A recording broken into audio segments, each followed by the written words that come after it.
এটা শুধুমাত্র 2250 টাকার একটা ব্রিফকেস ভাই। যতগুলো ওয়াচ আছে ভাই, প্রত্যেকটা ওয়াচ 2250 টাকা ভাই। আপনার জাস্ট একটু স্লাইডে দেখায় দেন, প্রত্যেকটা ওয়াচ 2250 টাকা। কয়েকটা বের করেন না ভাই, একটু দেখি ভাই আজকে মনে হয় বের করলে তো থাকবে না ভাই। নতুন প্রোডাক্ট আসছে 2250 টাকা ভাই। রোটেটেবল ভেজেল জুবলি চেন, একদম সিগনেচার লক ভাই। দিয়ে দিছে।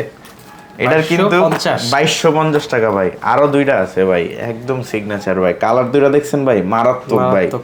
সিগনেচার লক কিন্তু ভাই 2250 টাকা ভাই। ফুললি স্টেলাইন এসএস এবং বেস্ট কোয়ালিটির মধ্যে, বেস্ট কোয়ালিটি। প্রত্যেকটা প্রোডাক্টের সাথে কিন্তু 1 বছরের ওয়ারেন্টি থাকবে। 1 বছরের ওয়ারেন্টি, লিখিত ওয়ারেন্টি দিয়ে দিবে। প্রত্যেকটা প্রোডাক্টের সাথে 1 বছরের লিখিত ওয়ারেন্টি পাবেন। 2250 টাকা ভাই। রয়্যাল ওক ভাই, একটু আগে ফেমাস মডেল যেটা বলছিলাম ভাই, এটার জন্য পাগল বানাইছে দামি। আমি আপনার বললাম না ভাই, দামি একটা নিয়ে যান ভাই, ওইটা ডাবল গ্রেড এটা ভাই। আচ্ছা, পাগল করে লাইছে ভাই। 2250 টাকা মাত্র। যারা কিংবা স্লিম চান, মানে স্লিম ওরে পাতলা ভাই চান, এটা পাতলা না, একটা দেখছিলাম ভাই, ওটা মনে হয় অনেক দামি বক্সেরটাই দেখছিলাম না। হ্যাঁ, আরেকটা আছে, ওটা 1:1, ওটা দেখা